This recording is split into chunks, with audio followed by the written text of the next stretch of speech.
제가 한번 설교 제목을 따라서 할 때 같이 한번 고백하고 따라하겠습니다. 성령 충만할 때 일어나는 놀라운 일들.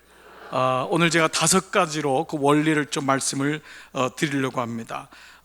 지난주에 이어지는 말씀인데요, 우리가 요즘 계속해서 사도행전 말씀을 그 1장의 부분을 2장과 더불어서 말씀을 나누고 있지만, 사도행전 1장과 2장은 그 오순절날 교회가 탄생한 것을 얘기하죠, 그렇죠? 근데 그것이 칠칠절이었고 그것이 맥추절이었어요. 참 놀라운 은혜죠.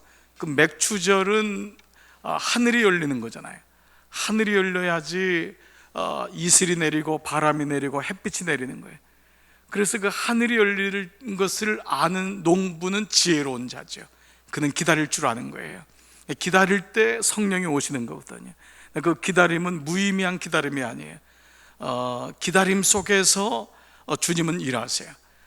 나사로가 죽었다고 생각했던 동생 마리아는 주님이 늦게 오는 것을 원망했지만, 주님은 나사로는 죽지 않았다, 그는 자고 있다, 그 말씀을 하신 거예요. 늦은 것 같지만 늦는 게 아니에요.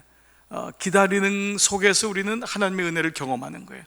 그래서 맥추절기는, 감사는 그 기다림에서 잉태된 거죠. 기다릴 줄 아는 사람이 하나님의 응답 속에서, 하나님의 일하심 속에서 사는 거예요. 내가 먼저 하고 내가 사건을 치르고 내가 일을 저지르는 것이 아니죠.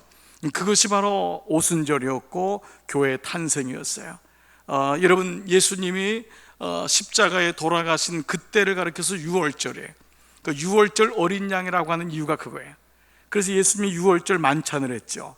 그렇죠? 그게 목요일이었잖아요. 그 다음에 예수님이 돌아가신 다음에 이 땅에서 제자들과 함께 당신의 부활하심을 보여주신 게 40일 동안 이 땅에서 보여주시다가 승천하신 거예요. 그리고 마가의 다락방에 성령이 온 게 오순절이란 말이에요. 그러니까 유월절 지나서 50일째 되는 날 온 거예요. 그러니까 예수님이 승천하신 게 40일째라고 한다면 열흘 동안 그들이 다락방에 모인 거예요. 그러나 꼭 열흘만 모인 건 아닐 거예요.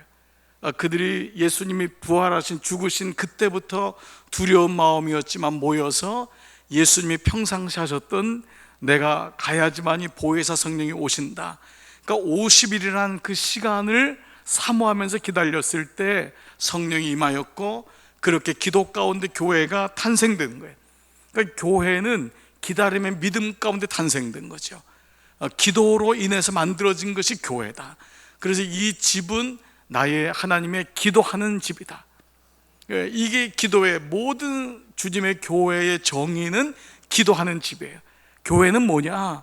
구제도 하고 교육도 하고 사회봉사도 하고 다 하지만, 그것도 소중하지만 가장 본질은 뭐냐 하면 교회는 기도하는 곳이다. 기도하는 집이다. 그래서 부흥하는 교회는 꼭 거긴 교회가 있어요. 거기는 늘 뒤에 기도가 있어요. 교육에 보면은 그 뒤에 교사들이 기도하고 학부모들이 기도하고, 헌신에도 꼭 기도가 있는 거예요. 어디든지 속회도, 잘 되는 속회는 거기에 속장님과 속원들의 기도가 있는 거예요. 집도 마찬가지. 그냥 되질 않아요. 어머니들의 헌신과 아버지들의 기도가 있을 때 되는 거예요. 그러니까 그것이 바로 기도다라는 거죠. 자, 이렇게 성령에 충만한 제자들을 향해서 사람들은 쇠술에 취하였다라고 할 수밖에 없었어요. 그들은 자기들이 모르는 언어를 하고 있었거든요. 그래서 쇠술에 취했다. 그래서 그걸 베드로는 뭐라 그랬죠? 오전 9시인데 무슨 술에 취했냐? 그들은 쇠술에, 술에 취한 것이 아니라 성령을 받은 거다, 성령에 취한 거다라고 말씀을 드린 거죠. 이 땅에서 세상의 술에 의해서 휘청거리고 본능대로 육체적으로 살 수밖에 없는 이 세상에서 성령의 술에 취하지 아니하면은 우리는 교회의 삶을 살 수 없다. 그것이 바로 그 성령의 충만함을 통해서 보여주는 말씀이죠. 우리가 이 재미있는 의학 보고가 있어요. 임상보고인데 어느 사람이 잠이 안 오는 거예요. 여러분도 그럴 때 있잖아요. 그래서 매일마다 수면제를 먹는 거예요. 이 수면제 중독이 걸리잖아요. 그래서 의사가 안 되겠다는 거예요. 수면제를 자꾸 줘도 자꾸 도수가 높은 거를 줘야 되니까, 그래서 어느 날은 소화제를 가지고 이거는 굉장히 좋은 수면제다, 먹자마자 주무실 거다 그런 거예요. 그런데 놀랍게도 그 환자는 소화제를 먹고 그날 밤 너무 잘 잔 거예요. 여러분, 이게 가능한 거예요. 그래서 이걸 의학적으로 뭐라고 하냐면 플라시보 효과라 그래요. 그렇죠? 이름 들어보셨죠? 플라시보 이펙트, 플라시보 효과예요. 그래서 그 배가 아픈데 전혀 배 아픈 것과 관계없는 약이 없는 거예요. 그러니까 아이한테 배가 아픈데 무슨 뭐 비타민이 있는데 이거 먹으면 너 낫는다, 이거 제일 좋은 약이다. 애가 먹었더니 금방 다 나았다는 거예요. 그건 놀라운 거죠. 물론 이게 거짓이지만은 그만큼 이게 믿음을 얘기하는 거예요. 우리 안에 이런 믿음이 있어요. 생각지도 않은, 심지어는 이런 임상보고가 있었어요. 프랑스의 한 여인이 살충제를 먹었어요. 살충제. 근데 먹고 죽었어요. 그래서 이 사람을 죽은 이유를 밝혀냈는데 살충제에는 죽을 이유가 하나도 없었대요. 그러니까 살충제를 아무리 먹어도 안 죽어요. 근데 이 여자가 죽은 이유는 뭐냐면 쇼크상했어요. 그 뭐냐면 살충제를 먹은 다음에 자기는 죽을 거라고 생각하고 진짜 죽은 거예요.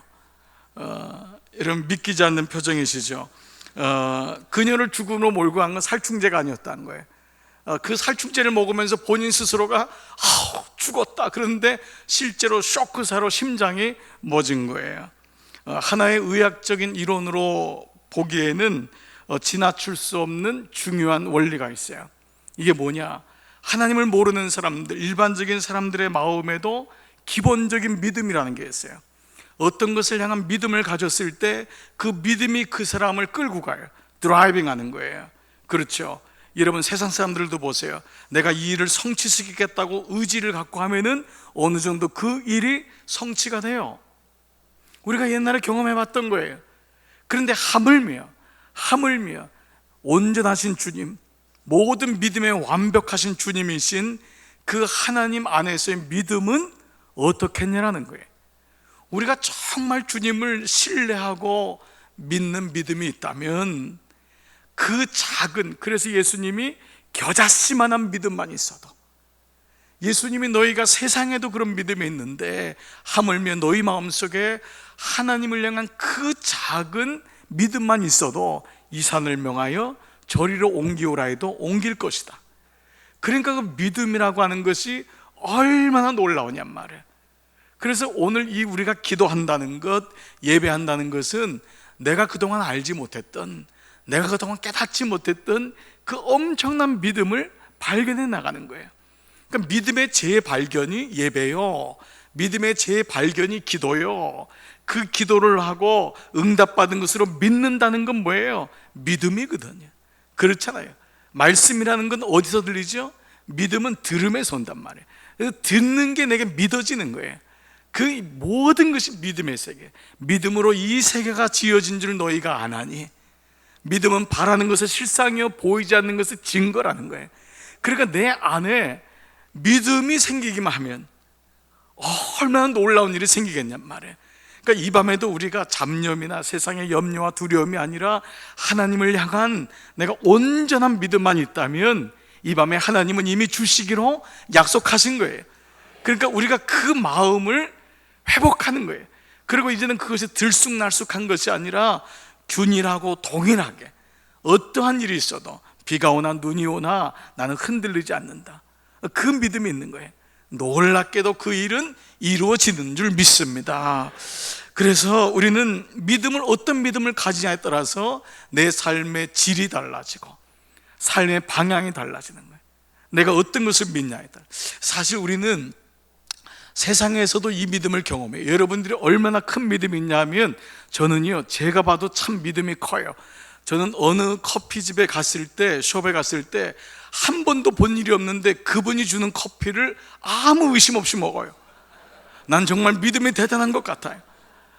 아니, 알지도 못하는 생면부지의 그 집에 가서 그 음식을 테스트도 안 하고 뭐 이렇게 그래도 최소한 여기 독이 들었는지 안 들어가는지 확인해야 될 거 아니에요. 근데 그것도 안 해요. 그냥 다 먹어요. 너무 정말 믿음이 엄청난 거예요. 정말 믿음이 커요. 이 같은 믿음이 있는데, 그런데 하나님을 향해서는 때로 우리는 믿음이 없어요. 그렇게 세상에 대해서는 다 먹고 믿고 사람에 대해서도 얼마나 굴뚝같이 믿어요. 여러분, 하루에 우리나라에 이 전화로 속이는 거 있잖아요. 보이스 피싱 하는 거예요. 이걸로 하루에 10억 정도. 대한민국에서 하루에 10억이 전 나라에서 사기극이 일어난대. 사람들이 믿고 싶은 거예요. 그렇게 얘기를 하면 믿지 않을 것 같잖아요. 그럼 우리는 그러잖아요. 아유, 그걸 누가 믿어? 그런데 어느 날 내가 거기 사기를 당하고 있는 거예요. 깜짝 놀라는 거예요. 여러분도 그런 지금 경험이 있는 분이 있을지 모르겠어요. 아, 목사님 괜히 지나간 얘기를 하셔가지고 내가 지금 또 쓴물이 쫙 올라오고 있어요. 내가 그놈한테 속아가지고. 세상에 이런 일이 많아요. 그러니까 속이려고 하면 안 속을 수가 없는 거예요. 세상에 믿음이 생기는 거예요. 내가 생명부지인 그 사람한테 믿음이 생기는 거예요. 여러분 보세요. 그런데 우리 존재라는 게 어떤 존재냐? 사실은 인간이 우리가 믿음의 존재예요. 이 세상은 거짓 믿음이 많지만, 그래서 우리의 믿음을 교활하게 이용하는 거지만, 성경에서는 정말 선한 의미로 우리를 믿음의 존재라고 했어요. 왜 그러냐면 성경 창세기 2장 26절에 하나님께서 어떻게 우리를 창조하셨냐면 당신의 형상대로. 하나님은 시건치 아니하신다 그랬잖아요. 민수기 2장에서 하나님은 시건치 아니하신다. 그분은 신실하시다. 우리가 하나님을 생각하면 그분은 뭐예요? 믿음의 결정체잖아요. 그분이 거짓말하세요? 아니잖아요. 그분은 시건치 아니하신, 그분이 약속의 하나님이잖아요. 그분이 믿음에 온전하신 주님이잖아요. 그런데 우리를 어떻게 만드셨냐면 그분의 형상대로. 근데 형상이란 말은 라틴 말로, 히란 말로는 이마고 데이라는 말이에요. 이 말이에요. 이마고 데이. 우리는 형상이란 뜻을 형이라 그러니까 어떤 모양으로 생각하잖아요. 그게 아니에요. 그래서 우리는 과거에 하나님이 어떤 이렇게 도사처럼 생각하는 분도 있어요. 하나님이 하얀 옷을 입으시고, 이러면서 어느 분이 꿈에서 하나님을 뵀대요, 저한테. 그래서 제가 꼭 물어봐요. 하나님이 어떻게 생기셨어요? 그러면 하얀 도복을 입으셨대요. 그럼 머리는 어떻던가? 머리는 길고 하얀, 그래서 수염은 있던가요? 수염이 하얀 수염이나. 제가 얘기해 줬어요. 집사님은 전설의 고향을 많이 봐서 그런 거다. 전설의 고향을 많이 봤어. 그래서 꼭 끝에 물어봐요. 혹시 그 꿈의 끝에 강아지가 지나가지 않던가요? 그래. 그건 개꿈이에요. 하나님은 그런 분이 아니에요. 형상이 아니에요. 형상은 우상이잖아요. 그렇죠. 형상으로 만든다는 것 자체는 우상이거든요.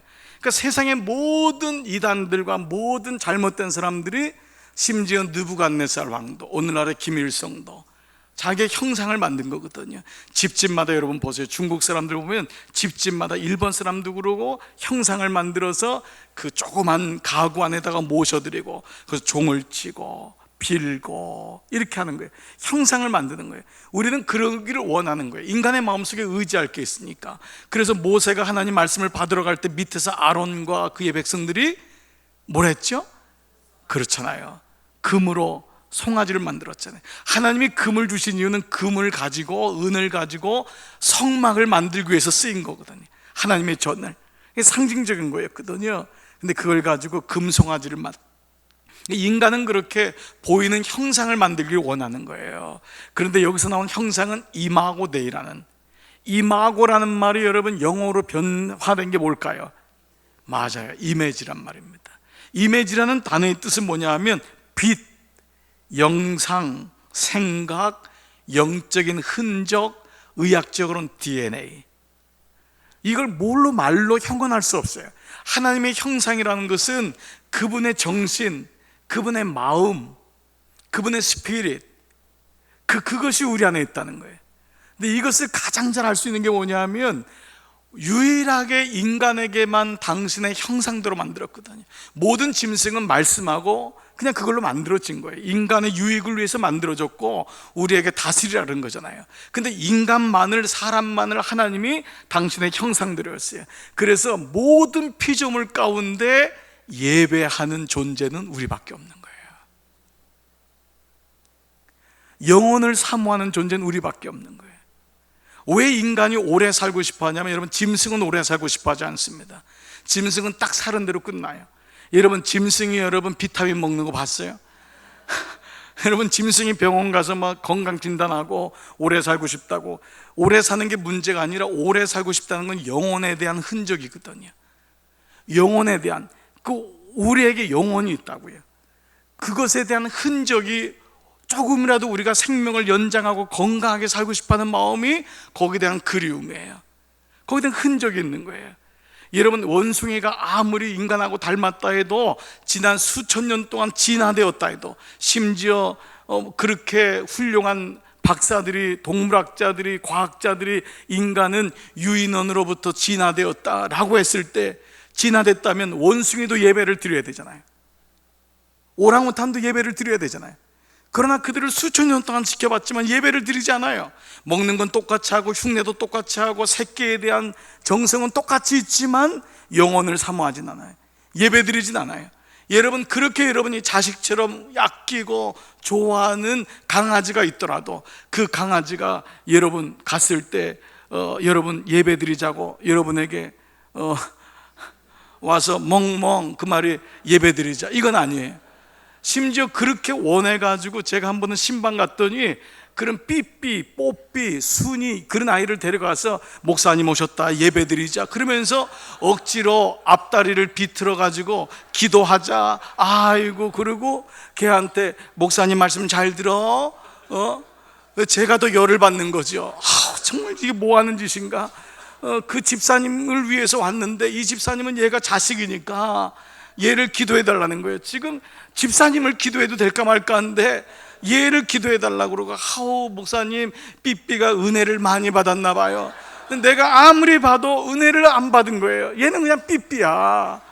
그런데 그 엄마 마음이 너무 강아지를 아끼니까, 그리고 심지어는 얘가 잘 때 주기도문을 해요. 이런 분도 있어요. 그리고 자기가 기도해 주면 아이가 잔대요. 물론 그렇지만 그것이 강아지가 영적인 존재라고 할 수는 없어요. 오늘날 너무 강아지에 대한 애착이 많으니까. 그렇지만 우리는 그건 분명해요. 물론 하나님이 그 강아지를 귀하게 여겨요. 왜냐하면 그 강아지도 하나님의 창조물이니까. 네, 그건 저는 동의해요. 그렇지만 영적인 존재라고 하기에는 우리는 그건 아닌 거잖아요. 유일하게 피조물만이 하나님을 사모하고, 그것이 우상일지라도 이단일지라도 잘못된 길로 갔을 뿐이지 영혼에 대한 흔적이 있는 거예요. 그러니까 이게 우리를 하나님의 형상대로 지음받은 거든. 그러니까 하나님의 형상대로 지음받은 사람 안에 있는 조각이 뭐냐 하면 믿음이에요. 그러니까 내 안에 하나님의 형상으로 지음받았다는 말은 하나님을 향한 믿음이 있는 거예요. 근데 그 믿음을 하나님이 이제는 육체대로 사는 우리에게, 율법만 받아서 말씀을 봐야지만이 하는 우리에게 이제는 구약의 오순절에 주셨던 율법으로는 더 너희가 충만하게 살 수 없으니까 신약의 오순절을 통해서 하나님의 영을 주우신 거잖아요. 하나님의 영을 받을 때만이 우리의 믿음이 산단 말이에요. 우리의 믿음이 육체 가운데 갇혀 있기 때문에요, 영이 개발되지 않으면, 하나님과 영을 통하지 않으면 우리는 바울의 고백대로 육체대로 가는 거예요. 본능대로 가는 거예요. 화내면 화내고, 성질 마음대로 부리고, 상처 주고, 육을 따라서 가면서 얼마나 음란하게 살아요. 그러나 그 마지막이 얼마나 비참한지를 알잖아요. 왜냐하면 이 영은 육 안에 있기 때문에 이 내 안에, 육체 안에 있는 영을 발견하지 못하면 겉에 나와 있는 육의 힘이 커요. 우리는 살면서 이걸 경험하잖아요. 우리의 혈기라는 게 나이가 들면 좀 잦아들던가요? 안 그래요. 더 강화가 돼요. 우리가 나이가 들면 더 순종이 되던가요? 안 그래요. 나이가 들면 성숙해서 기도가 되던가요?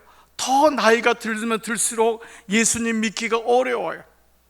그래서 내 안에 있는 영이 하나님의 영과 통하는, 그래서 성령의 기름 부음이 내 안에 있는 그것이 바로 신약의 오순절, 그것이 바로 맥주절, 성령 강림절기죠. 그래서 성령의 충만함은 예수를 지나치게 막 과도하게 믿는 어떤 사람들, 혹은 어떤 은사를 받은 좀 너무 신비한 그런 개념에 있는 사람들, 우리는 그런 개념으로 이해할 때가 많아요.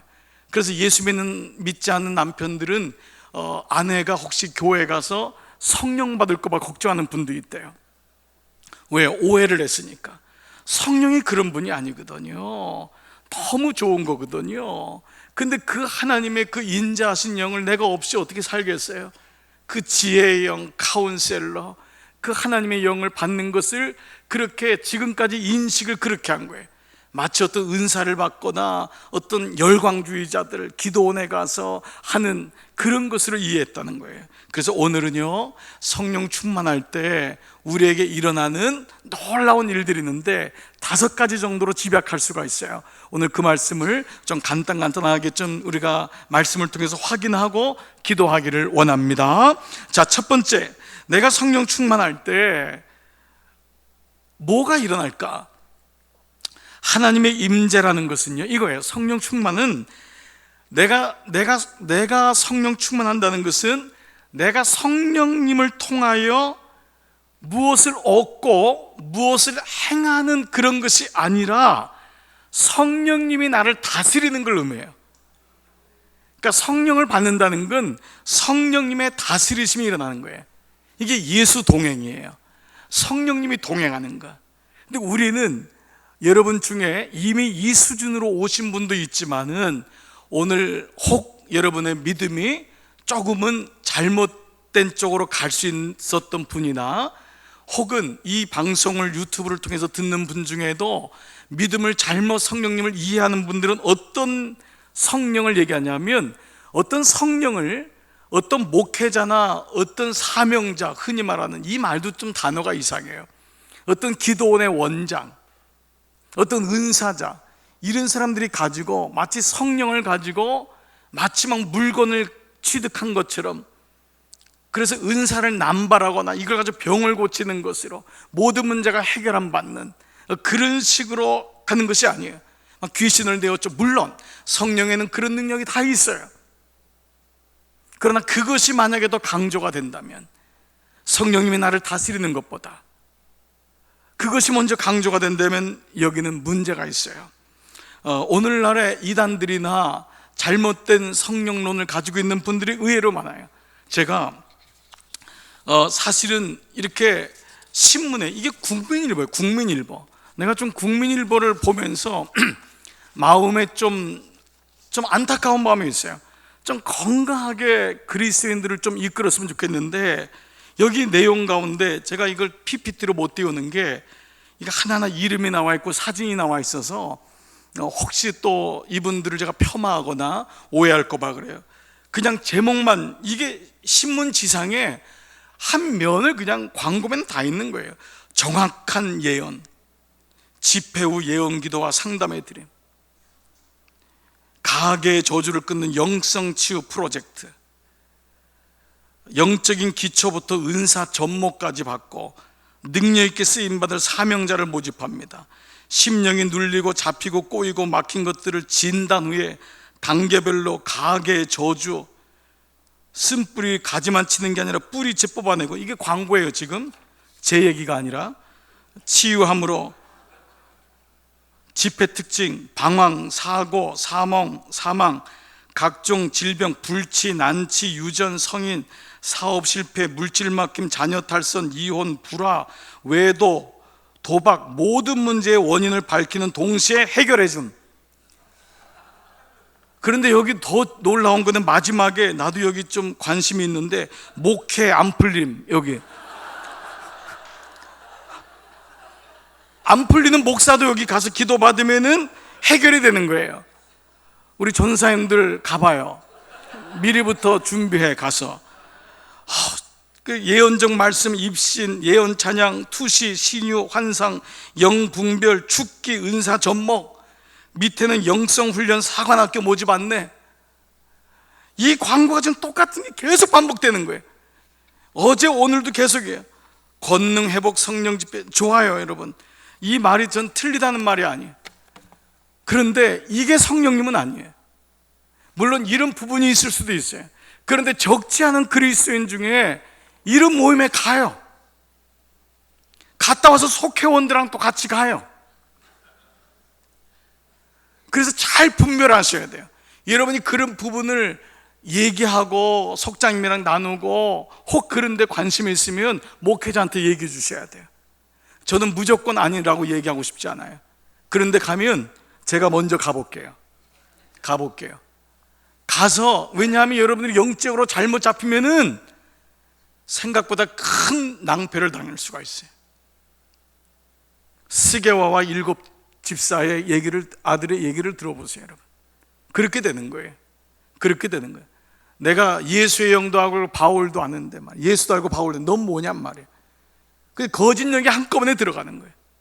의외로 많아요. 여러분, 이게 뭐 오늘 내일 문제가 아니에요. 근간에 여러분, 만민교회 이재롱 목사를 보세요. 저는 이거 미국에서부터 이재롱 목사가 한국에서 이게 안 통하니까 얼마나 많이 돈을 뿌리고 난리를 치는지 몰라. 너무 안타까웠어요. 근데 언제 이 문제가 해결되나 했는데, 워낙 이게 그리스도인들이 잠잠하고 하니까 세상에서 이거를 건드렸잖아요. 이 피디수첩 아니에요?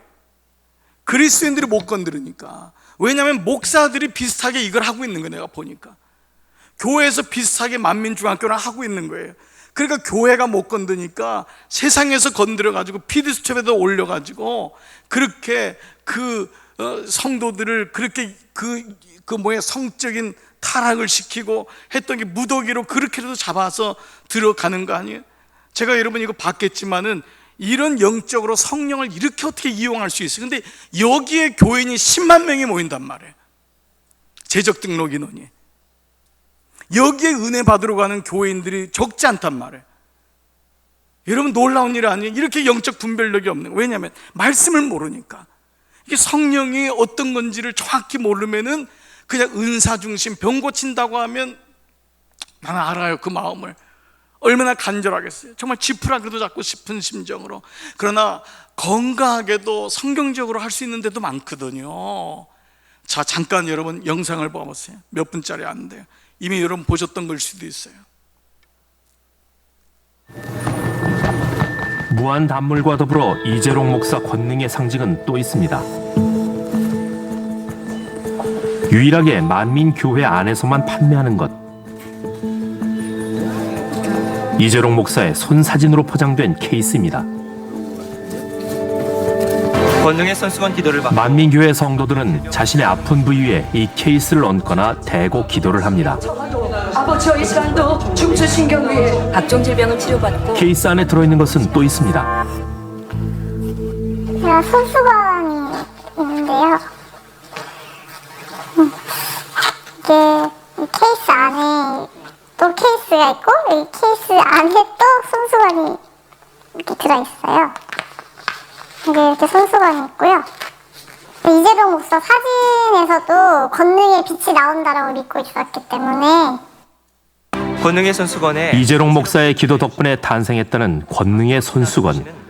그래서 치유의 힘이 깃들어 있다는 것입니다. 손수건은 여러분 생명같이 여기시면 돼요.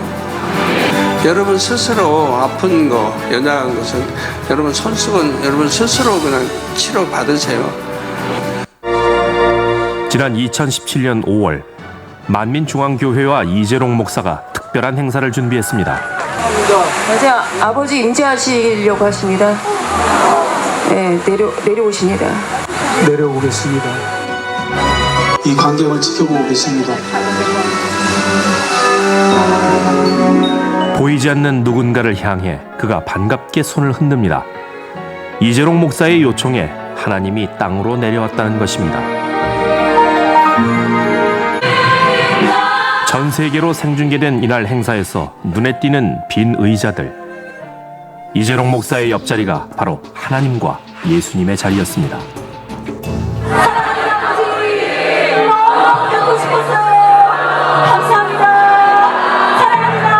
이렇게 참 고백으로 아버지를 부를 수 있도록 만들어주신 당회자께 너무 감사하다고 말씀하고 계십니다. 이 자리에 참석한 이들 중 하나님의 임재를 의심하는 사람은 없어 보입니다. 주님과 지금 아버지가 함께 만민중앙교회는 이재롱 목사 덕분에 신비로운 영적 체험을 할 수 있다고 강조합니다. 지금 나와서 보니까 웃긴데 그때는 다 그렇다고 하니까 그게 그런 형상을 보여주신 거라고 하니까 그런가 보다 하고 근데 그때 안 보인다고 할 수가 없는 거예요. 모두가 보인다고 하니까 그 얼굴 모습이 당의자님과 너무 닮으셨어요. 밤에 잠을 못 잘 것 같아요. 내가 이런 위치에 있고 이런 성령이야 하나님이야 이제 그런 논리로 이제 권위 앞에 모든 사람들이 굴복하는 것이고 교인들에게 이 목사는 신비로운 존재였다고 합니다. 달을 만드시고 그때 바로 주님과 저를 집어넣어 놓으신 거예요. 하늘에 계신 아버지가 너무 뵙고 싶어요. 또 한 분, 주가 너무 보고 싶어요. 한 분 주보라고 나온 거예요? 네, 성령님. 예, 저를 지칭하는 거예요, 그 말은. 저를 뵙고 싶다는. 그는 마음만 먹으면 태풍도 소멸시킬 수 있다고 주장합니다. 망군의요 아버지 하나님 이 아들이 기도합니다. 화가 나요. 화가 너무 화가 나. 근데 심지어 어떤 사람은 저한테 이런 얘기했어요. 목사님 그래도 저렇게 많이 모이는 거 보니까 뭔가 있는 것 같아요. 여러분 가수 하나가 움직여도 10만 명, 20만 명 움직이는 거예요. 그래서 세상은 돈과 수로 다 하거든. 이게 현혹되는 거예요. 저렇게 사람들이 하니까 뭔가 있다는 거예요. 그런데 이게 웃기지만 웃을 게 아니에요. 웃기지만 웃을 게 아니라고. 성령님의 다스리심을 경험하지 못하면 결국은 이런 일들이 일어나는 거예요. 그러니까 말씀을 알지 못하면 그 주님과 동행하지 않으면은 결국은 이런 어처구니 없는 일들이 일어나요. 그래서 성령은 어떤 나를 드러내는 그런 게 아니에요. 성령 충만은 내가 능력자가 되는 게 아니에요. 오히려 나의 연약함을 통해서 나의 순종함을 통해서 하나님이 드러나는 거예요. 성령이 드러나야지 성령을 통해서 내가 성령님이 되고 이런 어처구니 없는 은사나 이런 게 아니잖아요. 그 엄청난 능력을 받았던 베드로도 보세요. 사울도 보세요. 12제자도 보세요. 결국은 다 순교하잖아요. 이게 아니죠. 그러니까 첫 번째 성령 충만은 뭐냐 하면 성령 충만을 통해서 무언가를 드러내는 것이 아니라 성령님이 나를 다스리는 거예요. 여러분 안에 주님의 다스리심이 있기를 축복합니다. 그리고 성령님 안에 그것이 생기다 보면은 정말 또 다른 이런 다른 것들이 먼저 이게 주가 되는 게 아니에요. 부수적인 게 주가 되면 안 돼, 절대로. 두 번째는요, 그래서 성령 충만은 어떤 막연한 능력이 아니라 바로 두 번째는 이거예요. 다 같이요. 시작. 성품과 인격의 변화예요. 어떤 사람들은 이걸 별로 시원치 않게 생각해요. 아우, 성령 충만이 뭐 그런 것밖에 안 돼요. 근데 성품 바뀌는 것밖에 안 돼요. 아니에요. 성품과 인격의 변화는 엄청난 거예요. 그때 주님과의 동행이 생기는 거예요. 예수님이 나는 포도나무여 너희는 가지니 내가 저 안에 있고 그리고 저가 내 안에 있으면 많은 뭘 맺는다고요? 과실을 맺는다는 거예요. 주님은 우리에게 열매를 맺으라고 요구하지 않아요. 내가 주님께 붙어 있으면 내 안에 하나님의 성품이 하나님의 형상이 내 안에 들어오는 거예요. 내가 주님 안에 있으면 성령 충만이라는 것은 파워, 어떤 권능, 이것이 세상을 움직이거나 어떤 사람을 움직이는 게 아니에요. 사실은 자기 자신을 움직이게 돼요. 나를 보게 되는 거예요. 성령 충만은. 여러분 갈라디아서 5장 22절 보면은 성령의 열매가 뭐라 그랬어요? 앞에다가 오직이란 단어를 붙인 거예요. 오직 성령의 열매가 뭐냐? 사랑과 희락과 화평과 온유, 오래 참음과 자비와 양성과 충성과 온유와 절제니 다 같이요. 이 같은 것을 금지할 법이 없느니라. 성령의 열매는 그 사람이 성령 받았냐는 방언을 하냐, 통역을 하냐, 투사를 하냐, 이게 아니에요. 여러분 속지 마세요. 어느 누가 은사자라고 해서 병 고친다, 거기 가지 마세요. 그거 아니에요. 성령의 열매는 그 사람에게서 그리스도의 향기가 있냔 말이에요. 그게 정말 성령 충만이에요. 고린도 교회에 그 많은 은사가 있었지만은 고린도 교회는 역사 속에서 사라졌어요. 바울이 그렇게까지 사랑하고 권면을 했지만은 고린도 교회는 은사 때문에 사라진 교회예요. 교회가 교회되게 하는 건 은사가 아니에요. 오히려 그 은사 때문에 이상하게 사람한테 반말하고 사람을 누르고 이런 사람이 얼마나 많은지 몰라요. 옛날에 처음 은사를 오해할 때는요, 가정재단도 많았어요. 가정에다가 사람들을 불러가지고 권사가 기도시키는 거예요. 기도해 주는 거예요. 자녀들 기도해 주고. 그런 사람들의 마지막이 얼마나 비참한지 몰라요.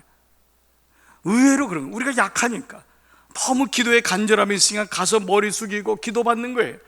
그러나 그것을 통해서 우리는 하나님과 영화로운 삶에서 주님과 함께하는 것이 아니라, 기도받을 때는 뭔가 되는 것 같지만 아니에요. 내 삶에 하나님의 함께 하시는 그 넉넉함과 풍요로움을 잊어버린 채 우리는 그냥 약하니까 끌려가는, 그것은 절대 성령 충만이 아니에요. 오늘 저는 여러분 안에서, 우리 안에서 하나님의 성품이 일어나기를 축복합니다. 여러분의 남편을 구원하는 것은요, 예수님의 능력, 어떤 파워가 있고 뭐 기적이 일어나서가 아니에요. 변화된 아내의 성품 하나만으로도 남편은 돌아와요. 사실이에요. 내가 죽지 않아서 그럴 수도 있어요. 내가 변화되지 않은 성품으로 예수님을 전하고 오늘날 교회의 이 모습을 보면서 아이들이 교회를 떠나는 거지. 나의 변화된 모습, 주님, 성령님 내 안에 오셔서 나의 성품을 변화시켜 주십시오. 아니, 주님 안에 거하면 그렇게 성품은 열매로 나타날 줄 믿습니다. 세 번째는요, 성령 충만이 임하면은 어떤 일이 일어나느냐? 다 같이요. 시간과 물질, 그 질서의 회복이 일어나는 거예요. 성령 충만이 임하면은 시간과 물질은 인생에서 가장 소중한 거잖아요. 여러분, 시간처럼 소중한 게 어디 있어요? 물질처럼 소중한 게 어디 있어요? 여기다는 회복이 일어나는 거예요. 어제 저녁에 우리 권사님 한 분이 그 아침에 일찍 전화가 왔어요. 목사님, 지금 우리 교회 새가족 교우분 가운데 자매인데 아버지가 위독하시다는 거예요. 임종을 앞두고 병원에 입원 지금 하고 있다는 거예요. 그래서 무슨 병인지도 모르고 저녁 때 우리 한 목사님하고 우리 권사님이랑 같이 갔어요. 같이 가서 병원에 가서 그분을 뵀어요. 먼저 우리 자매가 우리 교회 등록을 했고 새가족이에요. 이제 그 복도에서 말하니까 암인 거예요. 폐암이신 거예요. 근데 아버지는 몰라요. 아버지는 70살밖에 안 됐어요. 너무 인생을 열심히 사셨대요. 그럼 너무 나름대로 보람도 느끼셨는데 지금 병원에 왔는데 퇴원을 안 시키니까 너무 이상한 거예요. 몸에는 안 좋은 증상들이 일어나고 너무 힘든데, 그러니까 근데 이 딸이 너무 지혜로운 거예요. 딸이 믿음이 있어요. 딸이, 아버지는 한 번도 예수님을 모르는 거예요. 아버지는 세상에 대한 어떤 열심은 있었지 하나님에 대한 믿음을 가져보질 않은 거예요. 근데 따님이 이 아버지의 마지막 시간일 수 있다는 생각이 들은 거예요. 그래서 목사님 와서 예배를 드려주세요. 그래서 어제 성찬을 준비해 갔어요. 그래서 기도하고, 제가 기도해 드려도 되냐고, 그리고 말씀 읽어도 되냐고 조심스러웠어요. 그래서 말씀을 읽고 기도를 해드리고 성찬을 해드려도 되냐고 다 그렇다는 거예요. 놀랍게도 한 번도 교회를 나오시지 않은 어르신인데 아멘, 아멘 그러는 거예요. 그래서 하나님이 마음을 움직이는 거예요. 준비되는 마음이 드는 거예요. 그래서 기도하고 끝날까 하다가 성령께서 제 마음속에 영적 기도를 해라, 이런 마음을 주는 거예요. 그래서 그 아버지에게 선생님, 저를 따라서 영적 기도를 하실 수 있나요? 하나님, 저는 죄인입니다. 저는 하나님을 알지 못하고 평생을 살았습니다. 이 시간 저는 주님을 인정합니다. 저는 주님을 믿기를 원합니다. 저는 주님의 자녀입니다. 천국을 예비하신 줄 믿고 감사합니다. 아버지는 제 기도를 통해서 당신이 지금 마지막 때 정도 왔다는 걸 알았을지도 몰라요. 딸에게서 얘기를 듣지 못했을 뿐이지 알았을지 몰라요. 그런데 이 딸은 옆에서 우는 거죠. 그런 다음에 복도에 나와서 하는 말이, 목사님, 아버지가 이렇게 마음을 열 줄 몰랐다고, 정말 몰랐다고, 너무너무 고맙다고. 저한테 고마울 게 뭐가 있겠어요? 하나님이 그 시간을 예비한 거예요. 우리가 인생을 살면서 시간도 내 거라고 생각하고 물질도 내 거라고 생각하지만 그렇지 않아요. 그러니까 하나님이 내 안에 오셔야지 물질과 시간이 제자리를 잡아요. 그때 비로소 우리의 시간 속에서 주님을 알게 되는 거예요. 예루살렘 성이 성문까지 다 부서지고 민족이 다 망하는 그때에 하나님이 예레미야 선지자를 통해서 뭐라고 말씀하셨냐면 너무 생각지도 않은 얘기를 하셨어요. 예레미야 17장 22절 다 같이 시작. 내가 너희 열조에게 명한같이 안식일을 거룩히 할지어다. 이게 무슨 말이죠? 너희가 망한 이유가 뭐냐면 안식일을 거룩하게 여기지 않았다는 거예요. 너희가 나의 날을 함부로 여긴 거예요. 일만 하면 잘 살 줄 알았거든요. 돈만 벌면 잘 살 줄 알았거든요. 그래서 하나님이 망해가는 이스라엘 백성에게 제일 먼저 하신 말씀이 뭐냐면 안식일을 회복하라는 거예요. 예배를 회복하라는 거예요. 이스라엘의 흥망성쇠를 붙잡고 있는 건 하나님이거든요.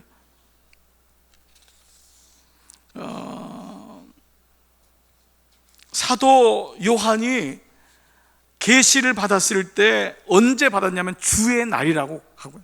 주의 날에, 주님의 날에 그가 기도하고 예배할 때, 하나님께 드릴 때, 이거를 분명히 깨달은 사람이 있는데요, 시간에 대한 개념을 사도 바울이었어요. 에베소 5장 16절 다 같이 한번 읽을게요. 시작. 때가 악하니라. 영어로 뭐라고 했냐면 영어로 redeeming. 이게 뭐냐면 리드밍이라는 게 구속이거든요. 구속, 구원시킨다, 그 뜻이에요. 우리가 세월을 아끼려면 기본적인 영어로는 예를 들면 save the time 이렇게 얘기할 수가 있는데, save는 뭐냐면 저축하는 거잖아요. 시간을 아끼라는 거는 시간을 구원해라, 시간을 구원하라는 거예요. 우리에게 있는 시간이 모두 시간이 아니에요. 그게 하나님의 시간임을 고백할 때 그 예배의 시간, 기도의 시간, 하나님을 바라보는 그 시간을 리디밍, 구원해라. 이게 아주 놀라운 의미죠. 그렇기 때문에 우리가 안식일에 대한 개념도 생기는 거예요. 물론 우리는 안식일을 온전히 옛날 우리 어른들처럼 믿음의 사람처럼 아침부터 밤까지, 정말 그때는요 가계부도 안 열어봤어요. 정말 그런 믿음의 우리 선배들이 있었어요. 주일날은 어디 가지도 않았어요. 아침 새벽부터 저녁 늦게까지 있었어요. 근데 어느 날 하나님께서 우리에게 많이 자유도 주고 주일날은 좀 쉬게도 하고 이러잖아요. 그렇지만 모든 율법이 다 율법으로 끝마치는 건 아닐지라도 율법 자체가 문제가 있는 건 아니에요. 때로는 안식일에 대한 소중함을 가져야 돼요. 휴가를 가도 안식일은 귀하게 여길 줄 알아야 돼요. 애들 데리고 그냥 주일날 뻔히 있는데, 주일날 그 일부 예배 드리고 휴가를 가도 되는데 주일날 그냥 늦잠 자다가 그냥 가는 거예요. 그런데 이 개념이 바뀌는 거예요. 어디를 가도 안식일을, 예배를 드리는 것을 우선으로 한다는 것, 이건 율법주의자가 아니에요. 오히려 그 하나님을 향한 마음이 있는 거예요. 그 시간에 대한 소중함, 그 안식일만이 아니죠. 모든 시간 속에서 하나님 앞에 예배하고 또 보람 있게 살고 그렇게 참 열심히 일하고, 이런 모든 시간의 주인이 주님인 것을 고백하는 것, 이것이 바로 시간의 회복인 줄 믿습니다. 우리에게 몇 년을 주셨는지 몰라요. 여러분, 어떤 분은 죄송하지만 그다지 오래 남지 않은 분도 있을 수 있어요. 아무도 모르는 거예요. 제가 지난 주 중에 새벽에 말씀드렸잖아요. 제가 플로리다에 있는 권사님이 지금 50밖에 안 됐는데 폐암에 걸려서 지금 사경을 헤매고 있어요. 50밖에 안 됐는데 하나님이 부르라고 하니까 가는 거예요. 우리 인생이 그런 거예요. Save time이 아니라 redeeming time, 시간을 구원해라. 그것이 두 번째는 물질에 대한 부분이에요. 다니엘이 왕의 진미와 포도주로 자기를 더럽히지 않기로 작정했어요. 이것이 티네이저 때, 10대 때 있었다는 건 놀라운 거예요. 그는 이미 10대 때부터 세상에 주는 권력과 돈의 무서운 것을 알았어요. 그래서 10대 때부터 자기를 정결하게 한 거예요. 이걸 하는 거예요. 물질에도 하나님의 다스리심이 있어야 되겠구나. 그거예요. 그래서 우리 그리스도인이 10의 1을 먼저 떼는 것, 하나님 앞에 그것은 어떤 누구의 강요로 인한 것이 아니에요. 그것은 하나님의 것임을 겸비하게 고백할 줄 아는 거예요. 그리고 물질의 모든 것이 주님께로 왔음을 고백하고, 그때 우리는 나누어 줄 수 있고 섬길 수 있고 이런 부분이 기쁨이 될 수 있는 거예요. 저는 여러분에게 이 물질의 씀씀이와 드림도 여러분의 신앙생활에 기쁨이 되기를 축복합니다. 만약에 여러분이 거기까지 가 있으면 정말 하나님의 은혜인 거예요. 거기까지 가는 거예요. 제가 군대 시절에 우리 아버지들은 저도 이제 군대에서 저는 채플린으로 있으면서요, 그 여러 부대를 방문했는데 그 부대 중에서 아주 훈련이 굉장히 힘든 데가 특전대라고 하는 특전사 공수부대가 있습니다. 여기 낙하산을 타는 거예요. 비행기에서 엄청나잖아요. 여러분, 그 높은 그 수천 미터에서 떨어지는 거예요. 근데 그 사람들은 낙하산이 펴질 거라고는 믿음이 있어야 돼요. 이게 없으면 어떻게 하겠어요? 그러니까 수십 번 수백 번의 그 훈련을 통해서 낙하산이 펴지는구나를 믿고 수천 미터 수만 미터에서 던지는 거예요. 그 조그만 배낭 하나를 메고. 얼마나 놀랐겠어요.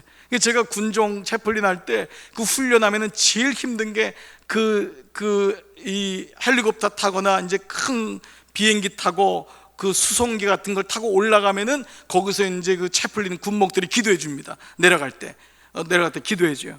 그러면 거기서 용기를 내는 거예요. 그러면 이제 거기서 막 믿음을 가지고 뛰어내리고 이제 그런 일들을 합니다. 그런데 거기 있는 하사관, 거기 있는 그 상사분이 막 내리게 하는 분이 저도 특전된 줄 알고 저보러 내리라고, 그래서 제가 큰일 날 뻔한 적이 있었어요.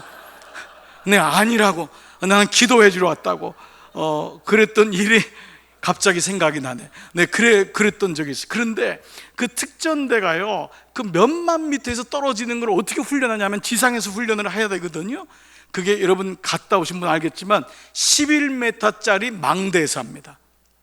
11m짜리 망대에서 딱 쓰면은 그게 인간이 느끼는 최고의 공포의 높이라고 해요. 그래서 11m에서 떨어질 줄 알면은 그건 수만 미터에도 떨어지는 거예요. 여러분, 하나님이 우리에게 이 같은 믿음을 주는 거예요. 우리가 이 땅에 살면서 하나하나 어렵고 힘든 과정에서 주님이 테스트를 하세요. 하나씩 겪어나가는 거예요. 물질적인 부분, 시험적인 부분, 믿음적인 부분, 한 번에 여리고성이 무너지진 않아요. 하나하나씩 하다 보면은 그런 시험과 그런 시련을 통과해서 하나님의 사람들처럼 큰 믿음을 갖게 되는 역사가 있을 줄 믿습니다. 그래서 성령 충만하면 세 번째는 뭐라 그랬죠? 시간과 물질의 회복이 일어난다. 자, 네 번째, 성령 충만은 언제 성령 충만할 때 뭐가 일어나냐 하면 다 같이요, 전인적인 치유가 일어나는 거예요. 성령은 다행히 치유가 일어나요. 왜냐하면 이게 마음에 찔려. 오늘 30절 38절 보면은 저희가 이 말을 듣고 마음에 찔려라는 이 단어라든지 회개라는 단어, 죄삼이라는 단어는 의학적인 용어와도 밀접하게 연결되어 있어요. 그렇기 때문에 이 말은 뭐냐면 본질적으로 성령이 올 때 우리 안에 있는 내 영과 혼과 육이 치유되는 것을 말씀하고 있는 거예요. 성령님이 오면 단지 이런 어떤 육체적인 것만이 아니라 내 안에 혼적인 상처들, 내 안에 생각지 못했던 쓴물, 이런 기억들, 이런 것들이 치유가 되는 거예요. 우리가 알지 못하게 알게 모르게 과거의 생각 속에 붙잡혀 있는 것들이 많이 있어요. 근데 내가 기도하면서 생각지도 않게 그게 씻겨져 나가는 거예요. 여러분, 조상으로부터 왔다고 하는 저주는 성경 어디에도 없어요. 너희가 예수를 믿을 때 그 즉시로 구원함을 받고 죄삼을 받는 것이지, 그것이 부모로부터 할아버지로부터, 이게 무슨 어디서 이런 얘기가 나왔는지 모르겠어요. 여러분, 어디서 이런 대목이 나와가지고 조상의 죄를 회개해야 된다고 해서 그거를 뭐 돈을 헌금을 얼마 하면 조상의 죄가 씻겨지고 조상의 가계로부터 저주로부터 풀려난다고 하는 이런 어처구니 없는 책까지 만들어지고, 그건 말도 안 돼요. 성경의 어느 부서에도 그런 게 어디 있어요? 사도 바울이 어디 조상으로부터 왔던 죄를 회개했다 그랬고, 12 제자들이 조상으로부터 왔던 죄를 어디서 회개하고 그랬던 게 어디 있어요? 그런데 우리 마음속에 있었던 이런 여러 가지 이런 잘못된 혼적인 마음들, 상처들, 육체적인 질병들, 이것이 치유되는, 그래서 그걸 가리켜서 전인적인 치유라고 하는 것입니다. 오늘 하나님께서 그런 치유를 우리에게 분명히 허락하실 줄 믿습니다. 마지막 5번째는 이거예요. 같이 한번 따라서 하겠어요. 시작. 영혼 구원에 대한 목마름이 일어납니다 라는 거예요. 21절 보면 누구든지 주의 이름을 부르는 자는 구원을 얻으리라. 영혼 구원에 대한 목마름, 내 안에서 성령님이 임하면은 내 영혼이 보이기 시작하고, 내가 어떻게 예수를 믿은 게 너무 신기해. 야, 내가 어떻게 구원을 받았지? 아니, 어떻게 우리 집에 예수님이 오셨지? 이건 정말 기적인 거예요. 예수님 몰랐으면 어떻게 될 뻔했지? 그 영혼이 보이는 거예요. 그러니까 내가 영혼 구원 받은 것이 너무 놀랍고 신기하니까 그 다른 사람이 영혼 구원 받는 게 자연스러운 게 아니에요. 당연한 게 아니에요. 너무 그 마음이 간절해지는 거예요. 저 사람도 영혼 구원 받으면 좋겠다. 저 사람도 그 영혼 구원에 대한 간절함이 생기는 거예요. 그 사람에 대한 영혼이 보이는 거예요. 육을 따라 살면 육체가 보여요. 우리가 육이 그래요. 여러분들이 성령 충만하지 않으면요, 이 세상에 육이 너무 만연돼 있어요. 정말 육이 너무 보이는 시대에 예쁘고 아름답고, 죄송해요, 섹시하고 성적인 유혹을 갖고, 모든 광고, 모든 연예인, 모든 영화 다 그거예요. 영혼이 안 보이는 거예요. 근데 여러분이 만약에 어떤 그 사람들을 보면서 영혼에 대한 안타까움이 생긴다면, 그 영혼에 대한 안타까움이 생기면 부럽지 않아요. 너무 불쌍해 보여요. 너무 안 된 거예요. 저는 이렇게 재벌 2세들이 이렇게 부럽지 않아요. 약간 부러울 때도 있어요, 사실. 왜냐하면 그걸 가지고, 저 많은 돈을 가지고, 물질 가지고 좋은 일을 많이 할 텐데 그 하나로 부러울 때가 있어요. 그런데 왜 그런 마음이 싹 가시냐면 너무 안 됐어요. 대부분 재벌들이 보면은 자녀들이고 돈 가지고 싸워요. 매일마다 지치고 먹고 싸우고 그래요. 너무 불쌍해요. 안 됐어요. 여러분들이 그 사람의 영혼이 보이면은 내가 물질이 있어도 그 물질은 축복이 되는 거예요. 그렇지 않겠어요?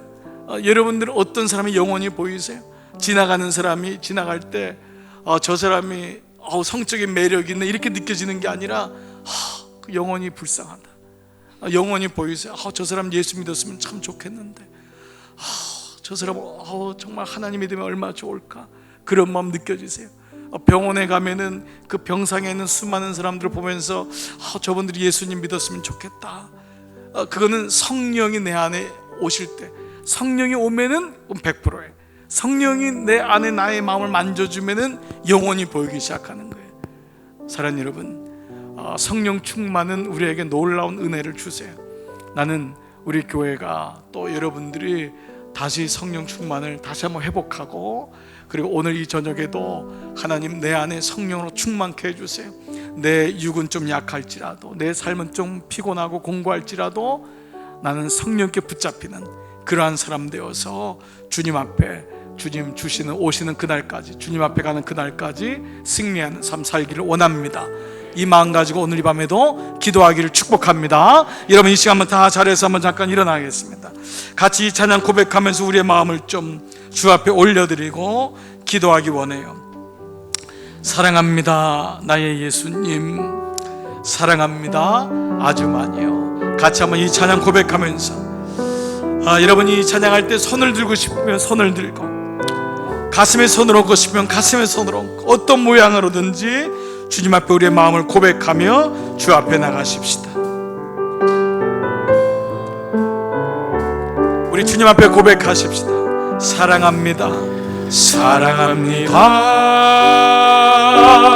나의 예수님, 사랑합니다, 사랑합니다. 아주 많이요. 아주 많이요. 아멘 아멘. 사랑합니다. 나의 예수님. 사랑합니다. 사랑합니다. 그것뿐이에요. 그것뿐이에요. 사랑한다 아들아. 사랑한다 아들아. 내가 너를 잘 아노라. 내가 너를 잘 아노라. 그렇습니다 주님. 사랑한다 내 딸아. 내게 축복 또한. 내게 축복 더하노라. 우리 같이 고백하십시다. 사랑합니다 나의 예수님. 아멘 아멘. 사랑합니다 아주 많이요. 아주 많이요.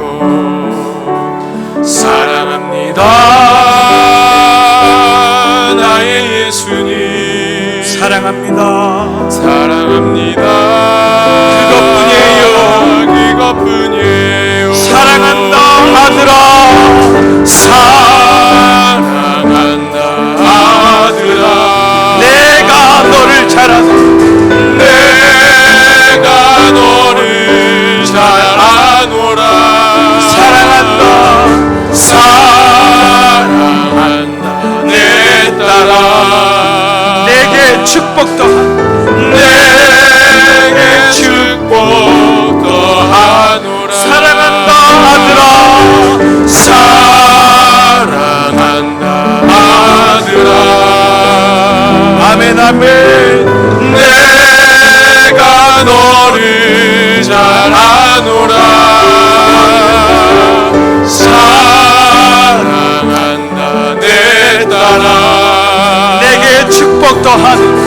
내게 축복 더하노라. 왜 슬퍼하느냐. 왜 걱정하느냐. 왜 걱정하느냐. 무엇을 두려워하느냐. 무엇 두려워하느냐. 아무 염려 말아라. 아무 염려 말아라. 여러분 주님의 음성을 들어보세요. 큰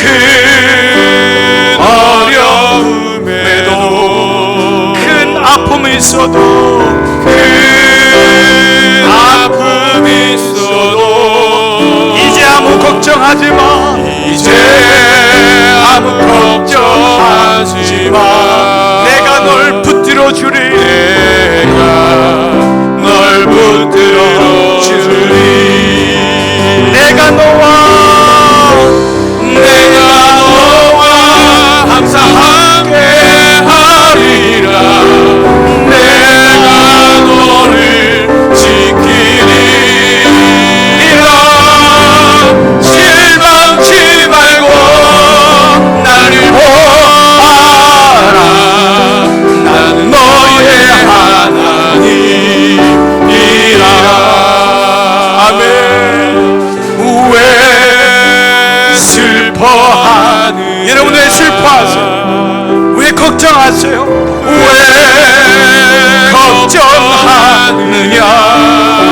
무엇을 두려워하세요? 무엇 두려워하느냐. 아무 염려 말아라. 아무 염려 말아라. 큰 두려움에도 큰 두려움에도 큰 아픔이 있어도 큰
나를 우리 두 손 높이 들고 원수하